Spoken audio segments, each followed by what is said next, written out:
আজকে আমরা রাসায়নিক আবহবিকারটা একটু আলোচনা করব, কারণ আগের দিন আমরা যান্ত্রিক আবহবিকার বা আগের ভিডিওতে যান্ত্রিক আবহবিকার পর্যন্ত আলোচনা আছে।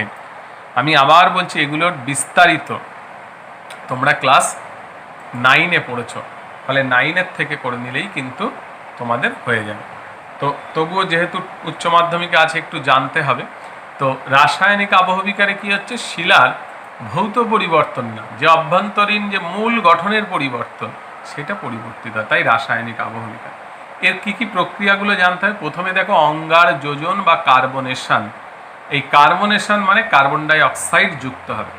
তাহলে এই যে কার্বন ডাই অক্সাইড বাতাসে আছে, সে কি করছে, বৃষ্টিপাতের জল, বৃষ্টি যখন হয় সেই জলের সঙ্গে যুক্ত হয়ে কি তৈরি করে, কার্বনিক অ্যাসিড, অর্থাৎ CO2 আর H2 যুক্ত হয়ে তৈরি করে H2CO3।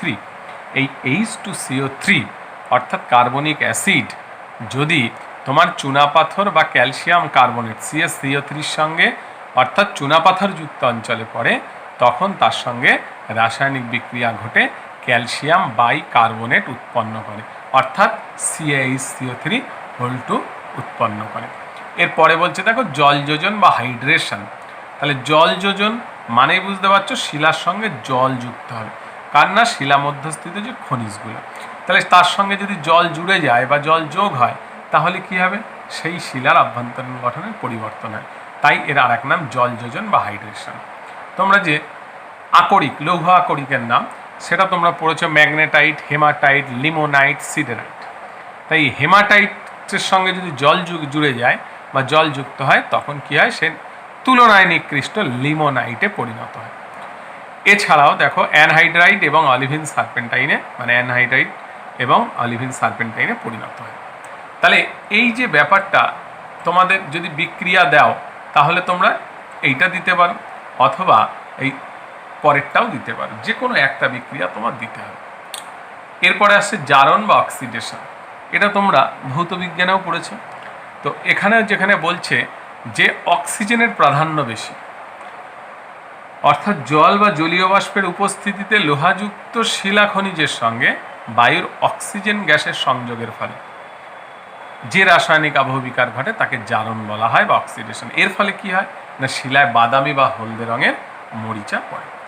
এর ওই বিক্রিয়া তোমাদের পড়তে হবে, কারণ যখনই তোমার রাসায়নিক আবহবিকার দেবে তখন কিন্তু আর ছবি গুরুত্বপূর্ণ থাকে না, কারণ এখানে ছবি নেই, এখানে বিক্রিয়াগুলোর জন্যই নাম্বার।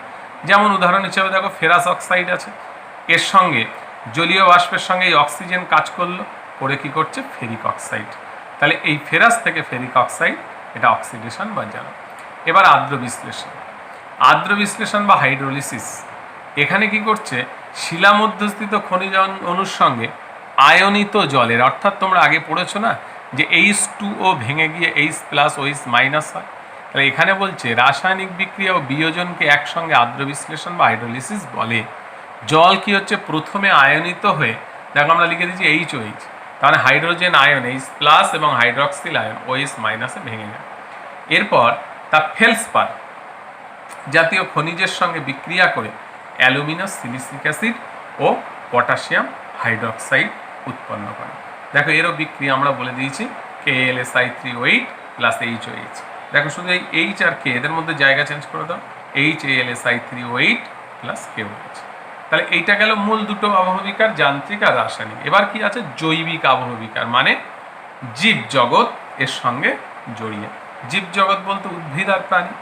তাহলে এই যে জৈবিক আবহবিকারকে আমরা দুভাবে ভাগ করতে পারব। আবার বলছি, জৈবিক মানে কি, উদ্ভিদ আর প্রাণী, এদের দ্বারা যে আবহবিকার ঘটবে। তাহলে এক হচ্ছে জৈব যান্ত্রিক, দুই হচ্ছে জৈব রাসায়নিক। এবার জৈব যান্ত্রিকেও উদ্ভিদের ভূমিকা আছে, প্রাণীর ভূমিকা আছে, জৈব রাসায়নিকেও তাই উদ্ভিদের ভূমিকা আছে, প্রাণীর ভূমিকা আছে। জৈব যান্ত্রিকে উদ্ভিদের ভূমিকা কি আছে না, প্রথমে বলা হচ্ছে উদ্ভিদ তার যে শিকড়, সেই শিকড়গুলো কি করছে, শিলাস্তরের মধ্যে প্রবেশ করিয়ে দেয়। পরে যখন ওই শিকড় মোটা হয় তখন শিলাস্তরে চাপ সৃষ্টি করে যান্ত্রিক আবহবিকার ঘটিয়ে থাকে। প্রাণীর ক্ষেত্রেও বলা হচ্ছে বিভিন্ন যে প্রাণী, কেঁচো, ছুঁচো, ইঁদুর, প্রেইরি কুকুর, খরগোশ, এরা কি হচ্ছে, গর্তে বসবাস করার সময় শিলাকে ওলট পালট করে ফেলে, যার জন্য যান্ত্রিক আবহবিকার ঘটাতে সাহায্য করে। রাসায়নিক আবহবিকার জৈব, সেখানে উদ্ভিদ ও প্রাণীদেহ কি হচ্ছে, মরে গেলে পচে যাচ্ছে, পচে যাওয়ার ফলে যে অ্যাসিড তৈরি হয় সেই অ্যাসিড শিলা বিয়োজিত হতে সাহায্য করে।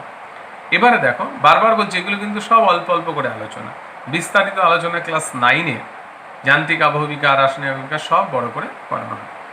এবার এই যান্ত্রিক আর রাসায়নিক আবহবিকারের পার্থক্য তোমরা পড়ে নিলে দুটো, একটার কি হলো ভৌত পরিবর্তন হলো, আর একটার মূল বা অভ্যন্তরীণ গঠনের পরিবর্তন হলো। এই যে টোটাল বিস্তারিতটা পড়লাম তার উপরে পার্থক্য দেখো। প্রথমে দুটো সংজ্ঞা লিখে দেবে, কাকে বলে। প্রকৃতি দেখো, যান্ত্রিক আবহবিকারে শিলা ভেঙে টুকরো টুকরো হয় বা বিচূর্ণী ভবন যেটাকে বলা হচ্ছে, চূর্ণ বিচূর্ণ হয়। আর রাসায়নিকে বলছে শিলা বিয়োজিত হয়।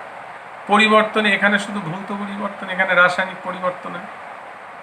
এখানে কোন কোন উপাদান বেশি কাজ করে? বায়ুর উষ্ণতা, আর্দ্রতা, বৃষ্টিপাত, জল ইত্যাদি। এখানে অক্সিজেন, কার্বন ডাইঅক্সাইড, জল ইত্যাদি প্রভাবে ঘটে।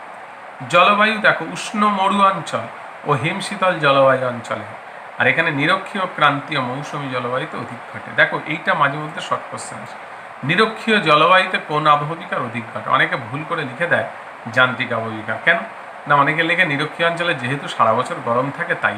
কিন্তু মনে রাখবে যান্ত্রিক আবহবিকার ঘটবে শুধু গরম থাকলে নয়, অর্থাৎ তাপমাত্রা থাকলে হবে না, তাপমাত্রার প্রসার বা পার্থক্য থাকতে হবে। নিরক্ষীয় অঞ্চলে তাপমাত্রার প্রসার খুবই কম, সেই জন্য নিরক্ষীয় অঞ্চলে আবার প্রতিদিন বিকেলে বৃষ্টিপাত ঘটায়। নিরক্ষীয় অঞ্চলে কিন্তু রাসায়নিক আবহবিকার অধিক ঘটে। যান্ত্রিক আবহবিকার অনেক সময় শব্দ হয়, রাসায়নিক আবহবিকার শব্দ হয় না। এর দু একটা প্রক্রিয়ার নাম লিখে দেবে, স্বল্পমোচন, ক্ষুদ্রকণা বিসরণ, পিণ্ড বিসরণ ইত্যাদি। এদিকে দু একটা উদাহরণ দিয়ে দেবে, কার্বনেশন, অক্সিডেশন, হাইড্রেশন ইত্যাদি। এবারে ঠিক একইভাবে পরীক্ষা আসতে পারে আবহবিকার ও ক্ষয়ীভবনের পার্থক্য। আবহবিকার কোনটা? আমরা বলেছিলাম যে শিলাসমূহ ভেঙে চূর্ণ বিচূর্ণ হোক বা বিয়োজিত হোক নিজ স্থানে বা স্বস্থানে পড়ে থাকে। আর ক্ষয়ীভবন বিভিন্ন গতিশীল প্রাকৃতিক শক্তি দ্বারা আবহবিকারগ্রস্ত পদার্থগুলো কি করছে? অন্য জায়গায় সরতে হবে, অর্থাৎ অপসারিত হতে হবে, তবে সেটাকে বলছে ক্ষয়ীভবন।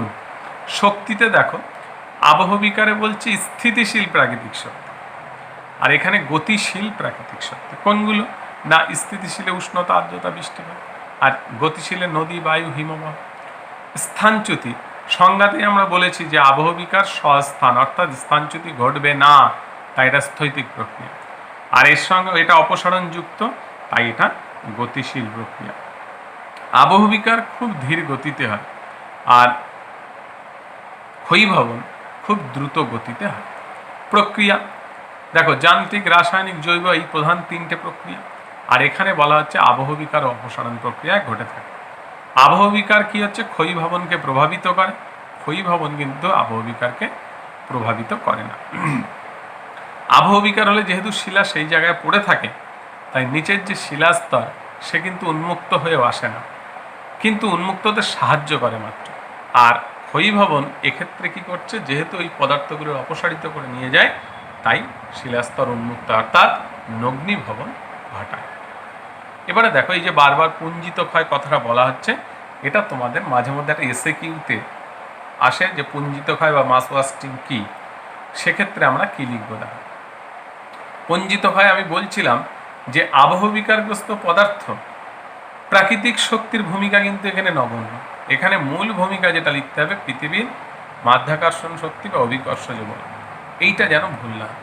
মাধ্যাকর্ষণ শক্তি বা অভিকর্ষজ বলের প্রভাবে সেটা ধীরে হতে পারে অথবা দ্রুত গতিতে নিচের দিকে নেমে আসলে তাকে বলছে পুঞ্জিত ক্ষয়।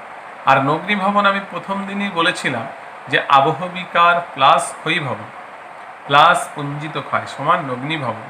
তাহলে এখানে দেখো বলছে যে বহির্জাত প্রক্রিয়ায় আবহবিকার, পুঞ্জিত ক্ষয় ও ক্ষয়ীভবন এই তিনটি পদ্ধতির যৌথ ক্রিয়াশীলতায় কি কি?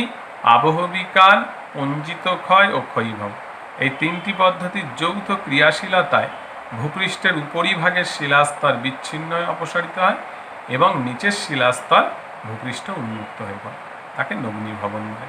তাই এখানে দেখো লেখা আছে নগ্নীভবন সমান কি না, নগ্নীভবন সমান বলা হচ্ছে আবহবিকার প্লাস পুঞ্জিত ক্ষয় প্লাস ক্ষয়ীভবন। এবার দেখো এক বছর পরীক্ষা এসেছিল টর কি?